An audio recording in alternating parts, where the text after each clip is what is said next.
Mister ladies மெய் என்பவர்களுக்கு உங்கள் பாரம்பரிய வைத்தியர் உங்கள் ராஜசூரியன். அற்புதம் ஆனந்தம் மெய் என்பவர்களே.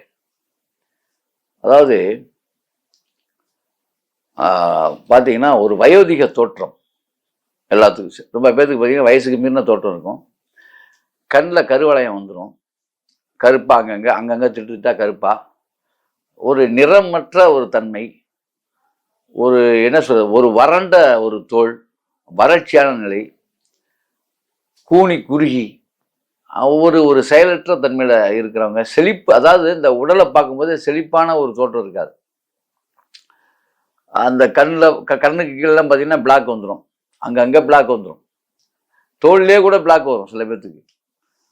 இந்த மாதிரி எல்லாம் இந்த சம்பந்தப்பட்ட இந்த மாதிரிலாம் ஒரு வயோதிக தோற்றம் எல்லாம் இருக்குல்ல, இதுக்கு அருமையான ஒரு உணவு சொல்கிறேன். இதை தினமும் 2 வேளை நீங்கள் பயன்படுத்திங்கன்னா இப்போ 2 வேளை கொள்ளு. இந்த கொள்ளு வந்து கருவளையத்தை எடுக்குமா அப்படின்னா கண்டிப்பாக எடுக்கும். எப்படி கொள்ளை சாப்பிடணும் அப்படின்னா, நீர்பூசணிக்காய் இருக்கு இல்லையா, வெண்பூசணி, கொள்ளு குழம்பு வச்சு கொள்ளு, அதாவது துவரம்பருக்கு பதில் கொள்ளை போட்டுருணும். கொள்ளு தான், கொள்ளு குழம்பு தான் அது. துவரம்பருப்புக்கு பதில் கொள்ளை போட்டுட்டு அதில் வந்து வெண்பூசணி போடணும். வெண்பூசணி சாம்பாரை கொள்ளு போட்டு செய்யணும். கொள்ளு குழம்புல வெண்பூசணி. இந்த கொள்ளு வெண்பூசணி சேர்ந்து 48 நாள் நீங்கள் தொடர்ந்து சாம்பார் கொள்ளு இந்த மாதிரி எப்படி வேணாலும் சாப்பிடுங்க. அதை கொள்ளும் வெண்பூசணி உங்களுக்கு என்னென்ன ஐடியா கிடைக்குதோ அப்படிலாம் பண்ணிக்கங்க.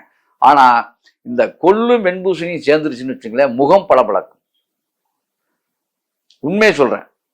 அதே மாதிரி இந்த கொள்ளும் வெண்பூசணி சேர்த்தா உங்களுக்கு வந்து உடல் நலத்தில் எல்லா இடமே அப்படியே சிரமமா ஒரு வறட்சியற்ற தன்மை, பார்த்தா தகதகன்னு என்ன சொல்றது, கிளாமராக இருப்பீங்க நீங்கள், அப்படி சொல்லிக்கலாம்.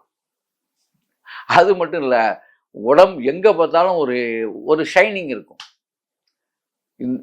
நீங்கள் ஜூஸ் சாப்பிட்டு தான் ஷைனிங் வரணும், பழங்கள் சாப்பிட்டு தான் ஷைனிங் வரணும் இல்லை.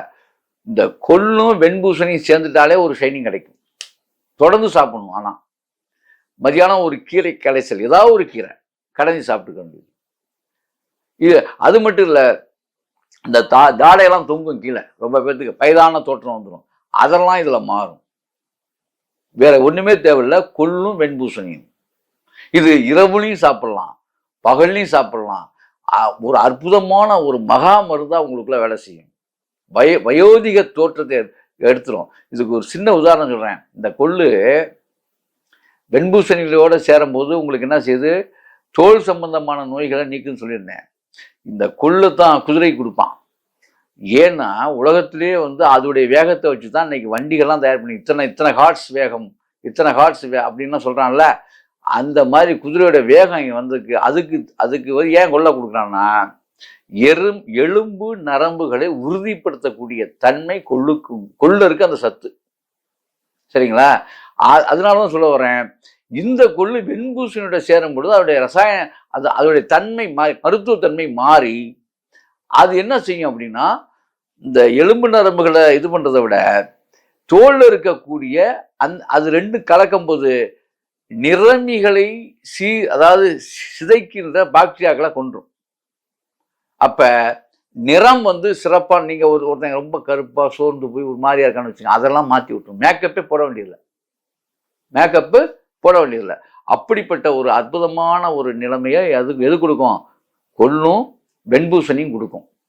இல்லை சார் அப்படி போட்டு சாம்பார் சாப்பிட எங்களுக்கு பிடிக்கல, ரைட்டு, கொள்ளு அவிச்சு சாப்பிடுங்க தனியா.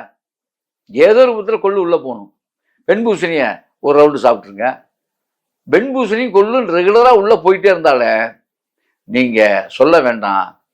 அதாவது பெண்கள் வந்து இளவரசியை போல் தோன்றுவீர்கள், ஆண்கள் வந்து இளவரசனாக மாறுவீர்கள். இதுதான் உண்மை. ஆகவே அன்பர்களே, இப்படி செய்து அப்படி வாழுங்கள். அற்புதம் ஆனந்தம்.